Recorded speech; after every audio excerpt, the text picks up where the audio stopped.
Insulté, il ne rendait pas l'insulte.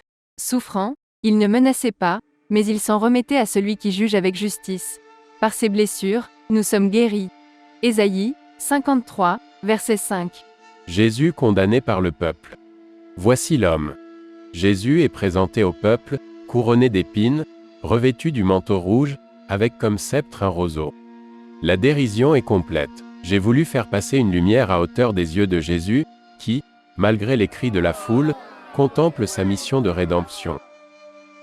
Il était de condition divine, mais il ne retint pas jalousement le rang qu'il égalait à Dieu. Il s'anéantit lui-même, prenant la condition d'esclave, et devint semblable aux hommes. Philippiens 2, versets 6 et 7. Jésus prend sa croix.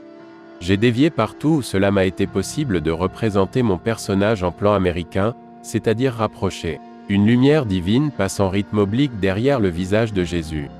Cette lumière, inscrite de manière semi-circulaire, pour s'harmoniser graphiquement avec le mouvement des bras et du vêtement. Car l'amour est fort comme la mort. Cantique 8, verset 6. Jésus rencontre Marie, sa mère. Il y a convergence des rythmes bleus de Marie vers Jésus, pour signifier la douceur et le réconfort de la Vierge envers son Fils. Les rythmes rouges semblent accabler Jésus, par son passage sur la couronne d'épines. Comme quelqu'un devant qui on se voile la face, méprisé, nous n'en faisions aucun cas. Ésaïe 53, verset 3. Jésus tombe pour la première fois. Jésus étant tombé sur les genoux et les mains, j'ai composé la scène en triangle, la pointe au sommet, d'où partent les structures rouges et brunes, qui symbolisent l'accablement. J'ai maintenu la lumière derrière le visage, en rappel de la mission. Portez les fardeaux les uns des autres, et accomplissez ainsi la loi du Christ. Galates 6, verset 2. Simon aide Jésus à porter sa croix. Je n'ai montré qu'une partie du visage de Simon, pour montrer la force de ses bras venant de prendre la croix. Là aussi, la composition est structurée de rythmes obliques et verticaux, pour tenter de définir le déséquilibre qu'a ressenti Jésus. C'est ta face, Seigneur, que je cherche. Ne me cache point ta face. Psaume 27, versets 8 et 9. Véronique essuie le visage de Jésus. J'ai donné une importance toute relative au visage de Sainte Véronique, que j'ai voulu en retrait, pour donner sa puissance au linge qu'elle tient précieusement entre ses mains. Ainsi composé, j'ai pu donner plus d'importance et de majesté à l'empreinte du visage de Jésus. Mon palais est sec comme un tesson, et ma langue collée à la mâchoire. Je suis couché à la poussière de la mort. Psaume 21, verset 16. Jésus tombe pour la deuxième fois. Dans cette chute, j'ai désiré donner à la croix tout son poids sur Jésus, complètement affaissé sur les pierres du chemin. Les rythmes verticaux sont présents pour figurer cette pesanteur. Il n'y a pas de plus grand amour que de donner sa vie pour ses amis. Jean 15, verset 13. Jésus console les femmes de Jérusalem. Jésus bénit et console cette foule, avec, derrière le visage de Jésus, une lumière intense, dans la direction d'un bras de la croix.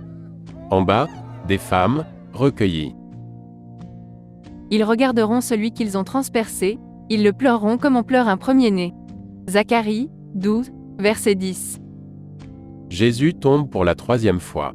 Il ne m'a pas été possible de montrer Jésus en entier, étant donné le parti pris de composition en hauteur. Toujours fidèle au plan rapproché, j'ai montré l'effondrement sur l'épaule droite, tandis que Jésus essaie de se relever avec le bras gauche. Les rythmes obliques accompagnent ce mouvement du buste. Ces gens me voient, ils me regardent, ils partagent entre eux mes habits, et tirent au sort mon vêtement. Psaume 21, versets 18 et 19. Jésus est dépouillé de ses vêtements. Gros plan sur le buste de Jésus, dont le vêtement est violemment tiré vers la droite, par un bourreau invisible. La grande diagonale de lumière souligne le visage de Jésus, dans une grande dignité. Ils regardent celui qu'ils ont transpercé. Jean 19, verset 37. Jésus est cloué sur la croix. Dans cette scène, on voit seulement le bras et la main de Jésus. Le bourreau s'appuie de toutes ses forces avec son bras gauche et son genou sur le bras de Jésus. Le mouvement du marteau étant symbolisé par des rythmes verticaux. Toutefois, je n'ai pas voulu représenter la tête du bourreau, qui est en relation avec les forces obscures.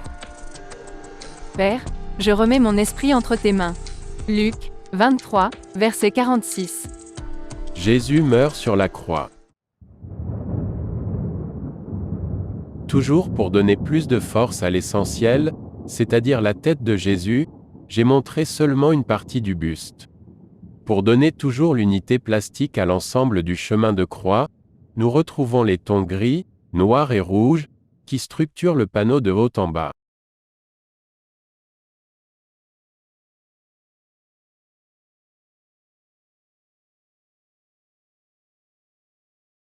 Je suis la servante du Seigneur, qu'il m'advienne selon ta parole. Luc 1, verset 38. Jésus est descendu de la croix. Dans cette composition, où les personnages sont plus nombreux, le rythme général est oblique, comme pour souligner l'inclinaison de l'échelle et du corps de Jésus. Venant du sommet, un rouge puissant soutient le mouvement, avec son passage dans le dos de l'apôtre. En équilibre, une lumière transversale traverse la composition, au tiers supérieur. Si c'est un même être avec le Christ que nous sommes devenus, par une mort semblable à la sienne, nous le serons aussi par une résurrection semblable. Romains 6, verset 5. Jésus est mis au tombeau. Le Christ est soutenu par un apôtre, sous les bras, avec un linge. Les rythmes obliques sont soutenus à gauche, par un rouge vertical, sur l'apôtre. Une lumière d'ailleurs, entoure la tête du Christ.